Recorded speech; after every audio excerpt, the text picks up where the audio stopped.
Hello, my name is Matt Lane, and I'm the CFO at Yola Federal Credit Union.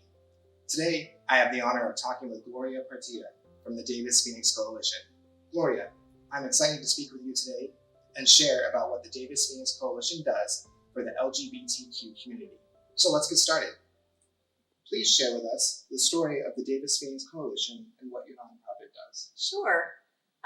So in 2013, I have a son my oldest son actually, who is gay, and he was leaving his own birthday party and was assaulted very violently by somebody who lived across the street from his cousin's house where they were gathering.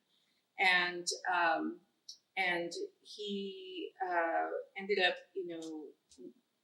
having very severe injuries, and we weren't sure if he was going to be able to walk again. He was a long distance runner, so he was very distraught about possibly not being able to run again. And the community in Davis really rallied and supported our family. And so when I asked about starting a nonprofit that addressed diversity and inclusion, we had an overwhelming response, and it felt wonderful. And one of the things that was really important to me when that happened was that somebody shared a picture of the young man that assaulted my son while we were still in the hospital. And it struck me how young he was, and I felt that there was something missing in our community where kids go from, just being these happy, elementary school kids, and then end up in a place that is really devastating to their own lives. It was devastating to our lives, but it was also devastating to the family of this young man, and to this young man who ended up having to go to jail. And so we do a lot of anti-bullying work. It's all a thread, right?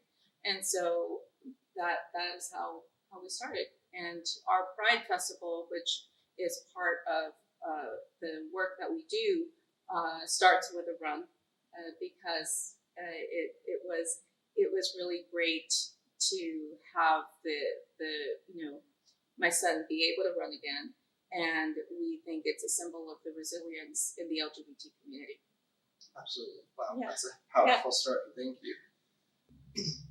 As a gay man and a leader at Yola Federal Credit Union, it's important to me that I support initiatives that make this organization a welcoming place for everyone. We have several policies in place and actions that we take to support this. What do you believe is most important for organizations to do to ensure their business is a welcoming place for the LGBTQ community? That's a great question, and it's actually one of the things that we have that we promote quite a bit, is making sure that places of work are inclusive and that they're trained. And so training is really important. Being able to understand that the place that you work is safe is incredibly important. And so if you know that everyone has had some training on things like as simple as pronouns, or orientation, sexual orientation, and the training is really important. Also, the understanding that certain actions are not tolerated, and then for places that have like bathrooms, just gender neutral bathrooms are a really important symbol, I think, to people that walk into that business. Hiring practices, the LGBT community still struggles with hiring, and especially during COVID, everybody was out of work. The LGBT community is one of the groups that has had the hardest time getting reemployed, and so those sorts of things are important, and some visible symbol that the place you're walking into is welcoming. And so whenever I go into a coffee shop or a grocery store and someone's wearing a pin, it is very comforting to me because it's not just the person who is part of the community, but it's their entire family behind them that is looking for those for those signs. Their cousins, their grandmothers, their parents. It's it's important to them. Absolutely. Thank you for providing those tidbits that we all can use. Thank you. Now that Pride Month has passed, what can organizations do to demonstrate their support for the LGBTQ community throughout the rest of the year?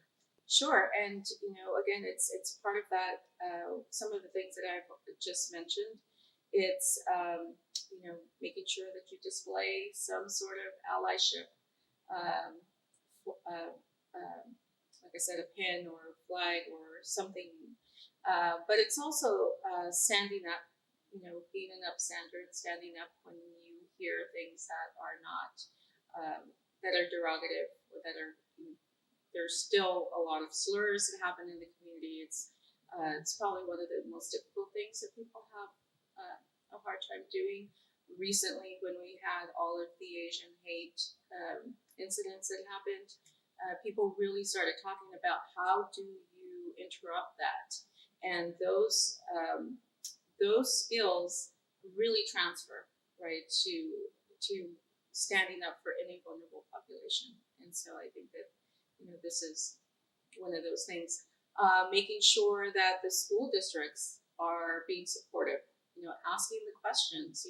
What is your school district doing to make sure that the young people in the district are supported and the families are supported?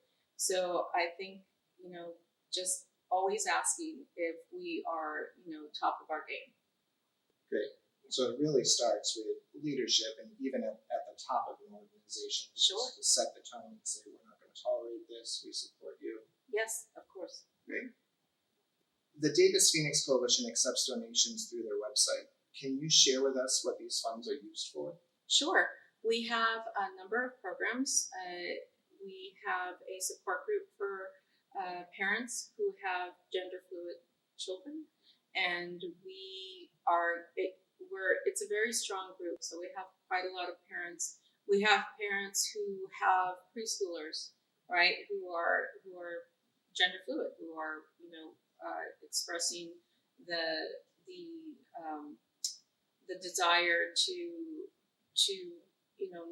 not be boys or be girls, right? And that's really hard for parents when they're where kids are expressing their gender identity that's different from how they're assigned at birth.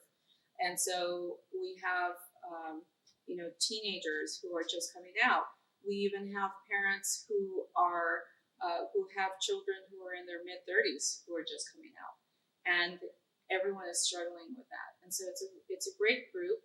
And then we also have a youth group in town that meets twice a month, and sometimes it's a lot easier for students to meet off of campus. The school GSAs are great, but sometimes kids aren't ready to be out at school. And so meeting off of campus is a good option for them. And then we, of course, have our Pride Festival that we put on. And we have an Upstander Carnival, which is an anti-bullying carnival that we do in the fall. And it's a carnival. So the kids come and they play games, and there's a fun area. But every station that they go to play the game, they get a lesson on how to prevent bullying. And then we support the schools in their anti-bullying efforts. We also support and lead a lot of forums and rallies. Oftentimes when the community is doing a rally on Black Lives Matter, for instance, we will support them with a PA system or with sound permits, or help them sort of put those things together. And so that there are many ways that we support our community. Awesome. That is really great to hear.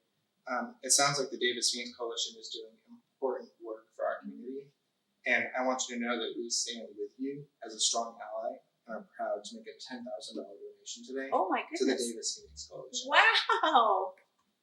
I'm like, this is so amazing. It looks good upside down too. Wow. So thank you for all of the work that you're doing. Oh my goodness, thank you so much. This is so amazing. And I just don't even know what to say. This is so wonderful, especially, I mean, after COVID and it's, thank you. You're very welcome.